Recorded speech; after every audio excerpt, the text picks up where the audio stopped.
So after I've done rows of cloth and half stitch with my students, the next pattern that I do is a pattern that is in a ground stitch. So this is where, rather than working rows across a pattern, you work ground diagonally, effectively. And this pattern I call Tartan, and it's really easy to see in this the path of the workers. The reason I've got it on my cork board is because I'm finding that the colours, they're really difficult to show up on certain backgrounds. Some of them work on some and some of them work on others. So white doesn't show up the white, the purple doesn't show up on the blue. So that's why it's on my cork board to talk to you about it. So I'm going to look at this in a much closer detail on a photograph that's been blown up. So on this enlarged photograph, hopefully you can see stitches. So what you should be able to see is that two threads cross, two threads cross, two threads cross, two threads cross. You might have to make the video bigger on screen so that you can see that. There's then a stitch. So what's actually happened is you've learned half stitch and cloth stitch, but you've learnt them as rows. Well, they can be worked individually. So the pairs here have done half stitch. There's then a pin between them and another half stitch to close the pin. And we call this Torchon Ground. So the reason that I do a lot of my patterns in coloured threads is so that whereas I can see a mistake if you were to do everything in one colour, you won't necessarily see that mistake. If you're working in colour, like here, you will instantly see if you come to work that stitch there, that's a mixture of red and white, if the white doesn't go that way afterwards and if the red doesn't go that way afterwards. Obviously, there are some white and white where it's not quite so obvious, but what I want you to do is to start to think about the threads, their path, and looking at how the work pulls and the work tension. So that's the whole idea behind this pattern. It's a really unstable pattern. When it's worked and taken off the pillow, on the pillow it's absolutely fine, but in work it actually moves, it stretches. You really need to keep it in a bookmark sleeve when you finished it. But as a sampler, to learn Torchon Ground stitch, half stitch, pin, half stitch, it's a really good piece to start off with. So this is the working diagram for the piece. And what you need to bear in mind is that our working diagram does not look like the finished lace. It's a schematic. So the lace that we had, there isn't something that's travelling right the way along appears to travel right the way along the diagonal in the working diagram, but that's fine. What we have to understand is that each stitch is worked as a green cross, which is a half stitch, a pin, followed by a green cross, which is a half stitch. So Torchon Ground is half stitch, pin, half stitch, and we can do that for each of these. And we have to ignore the fact that on this stitch we can't see the diagonal rows like we would do in the actual lace itself. Just to point out, the edge looks different, but if we actually look at it, it's half stitch, pin, half stitch. Nothing extra or anything like that. It's just because that one's not going out and coming back in again that it looks slightly different in terms of the schematic. So you'll also notice that on my working diagram, I've got some letters that I've put along the top. So in this lace, you need to work the pattern in the same way that I have, you need 3 different colours. So if we look, we've got 1, 2, 3, 4 A's. They're actually going to be our purple pair. We've got 1, 2, 3, 4, 5, 6 B's. they're going to be our white pairs.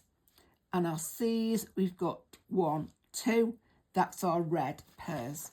So let me put the lace, enlarged lace next to it. Okay, so at the top, we've got 2 A's, and A's are purple. B is white. We've added 1 and it's gone down that diagonal. We then add in a C, which is the red. We're back then to a B, which is the same colour as the top. And then we've got an A at the end of the row. So 1, 2, 3, 4, 5, 6. 1, 2, 3, 4, 5, 6. So 6 down each diagonal, total of 12 pairs in total. So just a quick word about the thread that I am using. So I'm using Aurifil, and if you look at the back, it's the 28-2. So Aurifil is a cotton thread, and it's used in quilting. The important thing about Aurifil is that you pull it and it doesn't really stretch. So any thread that doesn't really stretch, that's relatively fine, is fine. So you could use the little coats reels that you can get that in lots of different colours. You could, for this pattern only, and I'm not saying that they're equivalent threads, use the little Philadental 80 balls of thread. You could use normal sewing thread, provided if you pull it, it doesn't go stretch. So the old traditional sewing cottons are fine, but some of the more modern ones do have a stretch to it. And because this is so fragile, you can't risk that stretch, because as soon as you take your pins in, it's all going to come in on you. So what I'm going to do now is I'm going to set up on my pillow. So I'm now ready to start. I'm going to leave my working diagram visible on screen throughout, so that you can see what I'm doing. So I get lots of questions about how do I start a pattern, and lots of people think that you start by putting your pins in these top pinholes. Well, they're your worked pinholes. So what I always do is I always hang above. So I've got a pin above, and I need a purple on each of those, because purple is my A colour. Okay, so yeah, just checking you can see my bobbins in shot as well. To get that to a similar length. Okay, so I'm going to work half stitch, which is cross, twist, and put the pin in the middle.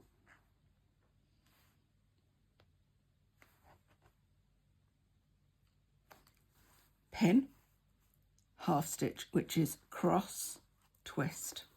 What I then do is I release those pins that I was using. Okay, so now our work looks like the top of the work. I'm not going to yank my bobbins or anything like that. If I do anything, I'm just going to stroke them gently. So it feels very, very unstable at the moment.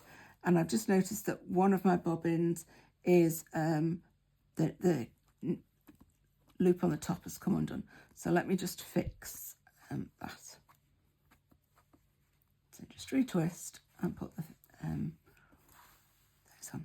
Okay, so they're not quite the same length, but that's fine. So I'm not going to use that side purple. And for now, what I'm going to do is I'm going to work down this side. So this is telling me the next colour I need to add is a B, and B is white for me. So hang a pair on there, and then I'm going to do half pin half. Don't worry that your bobbins are different lengths at this point. We can sort that out afterwards. So that's cross, twist, pin,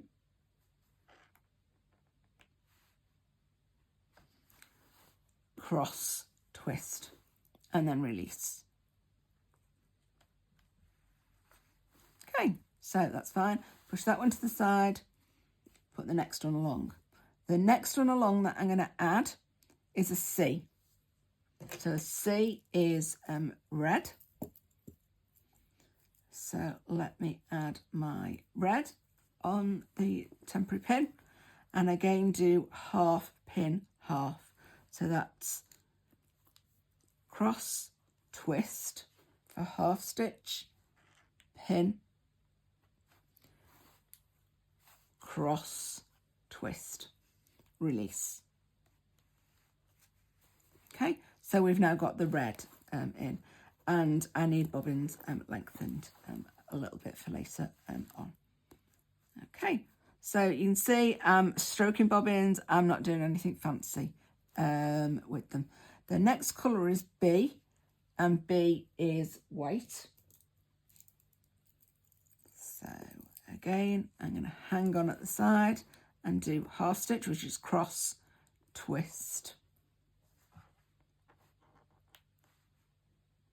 pin, cross, twist, release. Okay, so that's the white added in. The next one is an A, and A is purple. So purple on the top one, and do half, cross, twist, pin, cross, twist. Okay, and then finally we've got a B as the last one. So B is white. Okay, so a white on a temporary pin, and do half, pin, half, cross, twist, release. Now you can see that that's caught over another pin, so carefully release that. Okay, so we've got all the pairs on this side now set in, and I'm just going to do a quick checking of lengths and winding back, trying to touch the thread as little as possible. Sometimes you can't avoid it, but I'll hold one bobbin while I'm untwisting the other to make it a bit easier. So one bobbin, untwist the other so that they're under tension. One to the other. Right, so we're now at the other side. Now, these bobbins, I'm being quite careful when I'm handling the bobbins over this side. What I don't want is those bobbins jumping at all. So if I'm going to move them, I'm moving them very gently with my hand across the pillow. I'm not doing anything really, I'm not lifting them and moving them or anything like that. If you wanted to at this point, you could put them on a stitch holder. So we're now going to look at adding more pairs in. We're going to look at the pairs that are on this side. Now, as we add the pairs in this side, we could go on to work down those diagonals, but just because we're starting off the pattern, we're going to start off with adding all our pairs in for this particular pattern. I won't always do that. I won't always add everything at the start. So let me put a temporary pin in above. So the second pin along is a B, and a B is a white pair. So again on the temporary pin, and we're going to do half stitch, which is cross, twist, pin,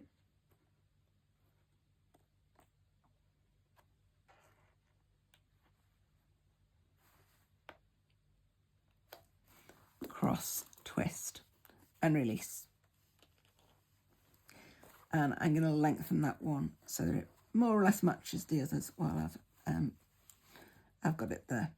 Okay, so next I've got a C, and a C is a red. So I'm going to put the red on the temporary pin, and then I'm going to do half pin half, cross, twist, pin,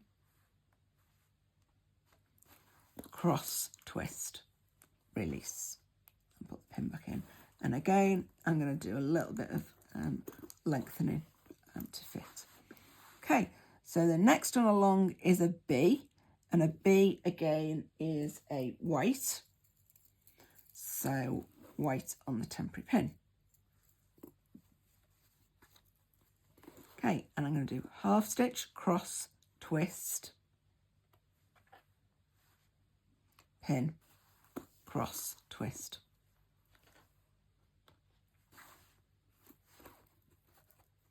And lengthen a bit.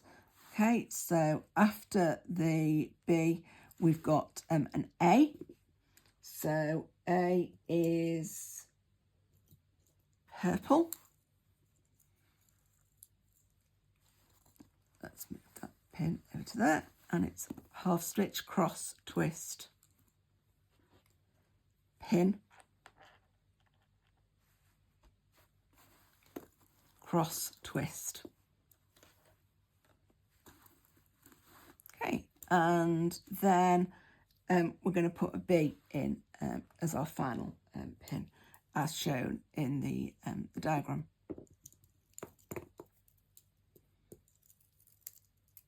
Okay, so a B on the temporary pin, and then cross, twist for half stitch, pin, cross, twist, release. And I'm not going to then need that pin again. Okay, so we've now got all our pairs in. And what we're going to do is we're going to work this in diagonal rows. You could do this in all sorts of different ways. You could work that. You could work them along that way. But that's turns out not to be a particularly efficient way of working. Working down that diagonal means you've got one pair from the pair that you've just worked, and you bring in just one in from the other side, rather than having to find two pairs. So let me push everything out of the way on this side. And what I'll often do is I will push behind a pin. So I'm just left with one pair, and this one is going to come down the diagonal. So remember again, these are all going to be half pin half, but it isn't going to look and work like it does in the diagram. So half stitch, cross, twist, pin,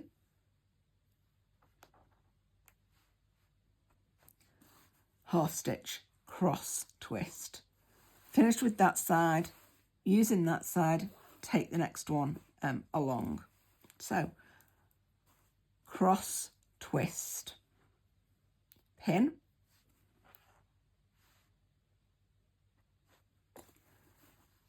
cross, twist. Now, a couple of things to mention that I've been doing. You'll notice that my pins are all quite straight, and that's how your pins should be. You might sometimes slope out the outside ones, but your pins should be 90 degrees to the pillow. They shouldn't be tipping back or tipping forward or anything like that.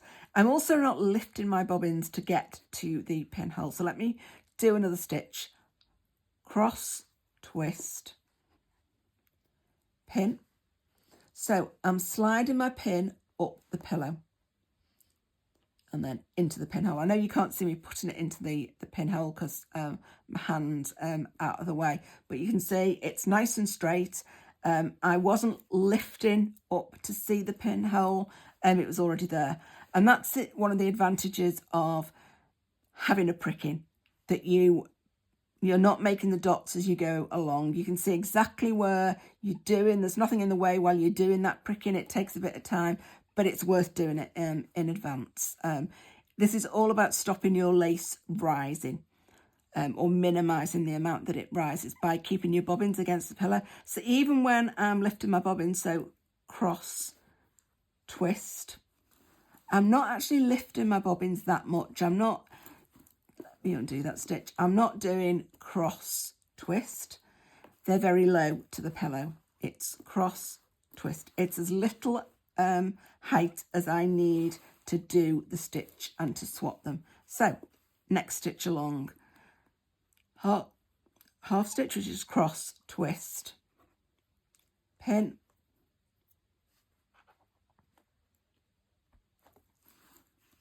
cross, twist. I will stroke my bobbins if I want to tension them. I don't need to pull them or anything like that.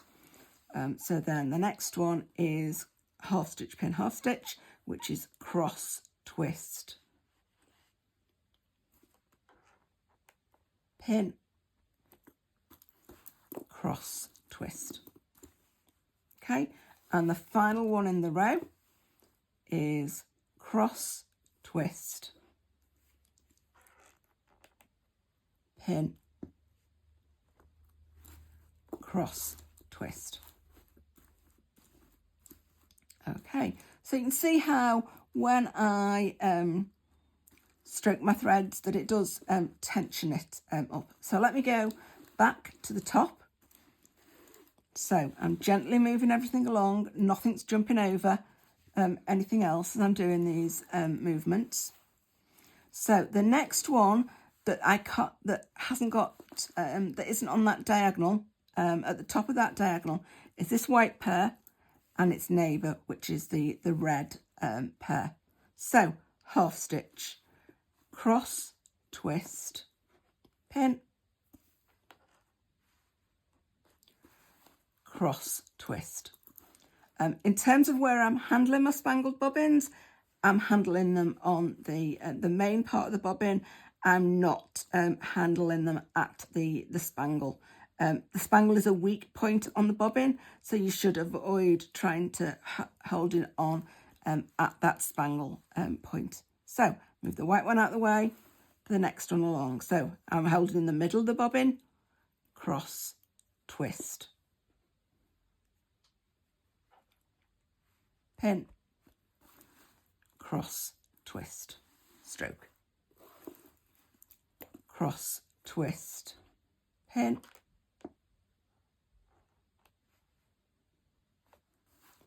cross, twist, move out the way, cross, twist, pin, cross, twist, and repeat, cross, twist,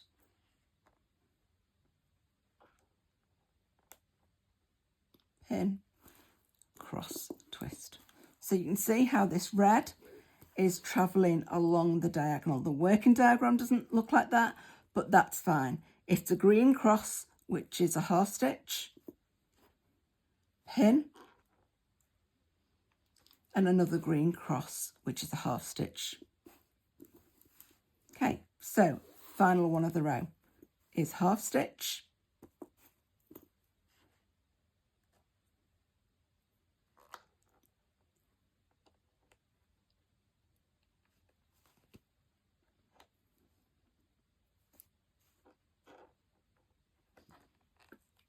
pin,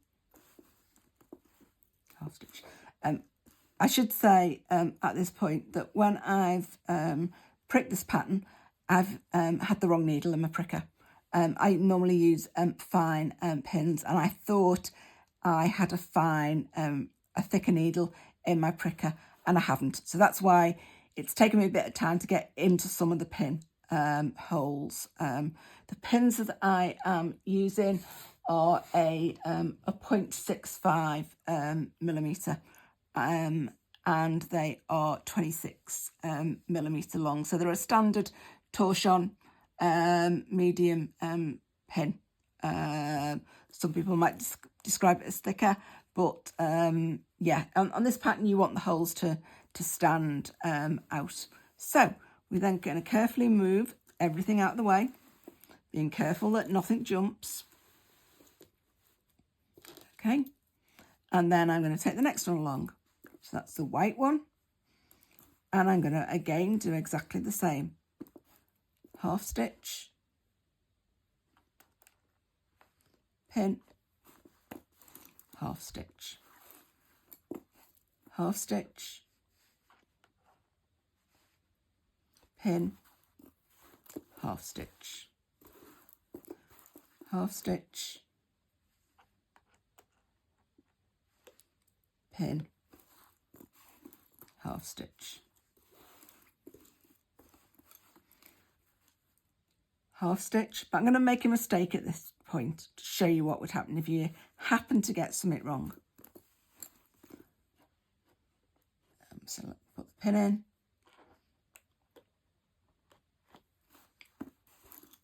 Okay, so what you'll notice here is I did make a mistake. I deliberately put an extra twist in for you, but you can see we now don't have a white purl travelling along this diagonal, and on the diagonal that I'm going to pull along, that should be a purple line, and we've got a white and a purple.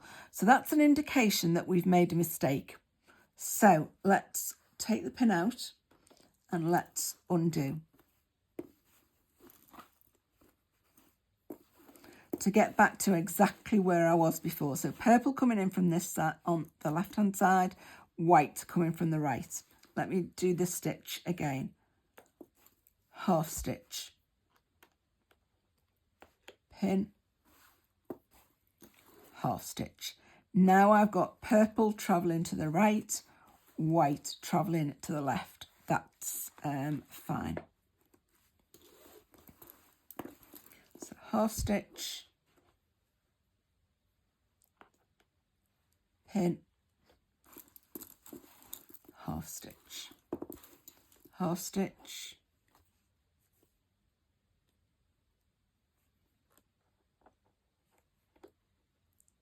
pin, half stitch. Next one along, half stitch, pin, half stitch. Final one, half stitch, pin, half stitch. Okay, so I'm going to carry on, and I'm going to work the next two patterns. I'm going to cut, two rows.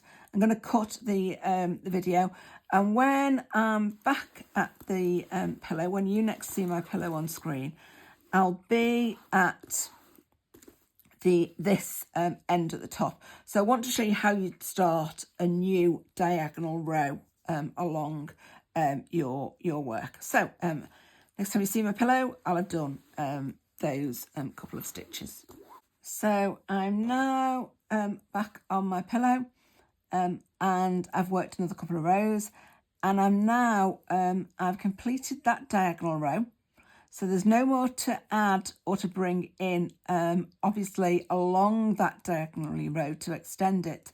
So what we do is you take one from the pin that is vertically above and the one that's travelled down the row. So the first thing before I do that, actually, is you can see that this bobbin, it's a different length to all the others. So to undo a bit of thread, all I do is twist it the opposite way to the way that I wound it, and that should give me a bit of thread. So you do that under tension. You want to be minimising the amount that you handle in your threads. So we're going to do this here, which has one pin from that pinhole and one pin from that pinhole. And again, in this pattern, it's half stitch, pin, half stitch. And what that will now do, it will send the purple starting off along this diagonal. So you're going to repeat this whole process of working in diagonal rows for the rest of the pattern. Okay, so you carry on doing that until you get to the end of the pattern. It's not particularly long pattern. It just feels it as I'm doing that. So I want you to work every pin in here, and I will then show you how to finish off. Okay, so I'm not quite at the very end at this point, and that is deliberate. If you look where I am on my pattern, and the pricking that's underneath. Let me zoom in. What you can see is I've done the last diagonal row, that white pear, and after that I've run out of pairs. Sorry, I've run out of pins. So the next time I come to work the diagonal, I won't work through the white pear, and that will happen in each of the diagonals that I'm going to do in this short stretch to finish off all the work. Each time you will leave one pair out at the end. The next row you won't work through it. But you can see, even though you are looking through a forest of pins to see this, but you can see there's a red line there, there's a purple line there, there's a white. So you can see all the diagonal lines in both directions through our work as we've gone on. So I will now get to the last of the pairs, last of the pins rather, and come back to the lace at that point. So I have now finished all the pinholes in the lace. So you can also see that I've changed my working diagram. So I've got the working diagram for the finishing. And what we're going to do is we're going to work the finishing off in cloth stitch, and we're going to find a way to pull all the bobbins together, not by pulling them, but through working some stitches, and then to end up with a tassel at the end. So purple is cloth stitch. So we've got the first pair on this side coming with the next pair down, and they're going to do a cloth stitch. The outer one is going to twist. We're then going to leave those. We're going to take the next one along, and this time we're going to work through 2 pairs, 1, 2, and twist. Next one along, 1, 2, 3 cloth stitch and a twist. Next 4 and a twist. Next 5, 1, 2, 3, 4, 5 and a twist. And that's got us to the end of this row, or rather on this side. We're then going to mirror that on the other side. So outside and its neighbour, cloth stitch, outer one, twist. Next bobbin along through 2 pairs that are hanging to its right and twist. Then it's 3 and twist, 4, twist, 5 and twist. Okay, so I'm going to do that in the work. So first of all, first 2 cloth stitch and twist at the edge. Next pair along through 2 this time, 1, 2 and twist. You can already see it's starting to pull in. This time through 3 and twist. Then through 4, 1, 2, 3, 4. So the cloth stitch, remember, is cross, twist, cross, cross, twist, cross, cross, twist, cross, cross, twist, cross, cross, twist, cross, and at the end, 1 more twist. Okay, so I'm now going to push those out the way, keeping them all in order. Okay, and repeat over this side of the work. So again, everything in cloth stitch, starting off at the top with the top 2 pairs. Cloth stitch and twist. 2 cloth stitches and twist. Next pair along, 3. 1, 2, 3 and twist. And as I'm going along, if I need to, I will tension it a bit. 4, 1, 2, 3, 4 and twist. And finally 1, 2, 3, 4, 5 and twist. Okay, so if I move my bobbins down, still keeping them everything in order, I've got 2 purples on the outside. Okay, so I'm going to with my hands, pick up everything that's in the middle. Okay, I'm then going to cross my 2 purples underneath. So literally just throw them across. And then I'm going to do what's known as collection knots on top. So I'm going to take the top 2 bobbins. I'm going to do right over left and through, and then through one more. Okay, so it's actually got an extra twist on it. And what that does is it gives extra friction to the knot and helps stop it untwisting. Then to finish, I'm going to do left over right and through. So I'm pulling the spangle through and stop. So that time I didn't need to do an extra twist. It's only on the first half that you do that extra through. So second bobbin of the pair from each side, right over left and through again. So it's like wrapping around that thread and pull. And then second half of a reef knot, which is left over right, and then pull that spangle through the loop that's there. Okay, so you're now finished. You can cut your ends off. What I tend to do is to cut my ends off quite long initially when I've got it off the pillow, and I'm ready to use it as a bookmark. Then I will cut it to an appropriate length that feels right for the bookmark.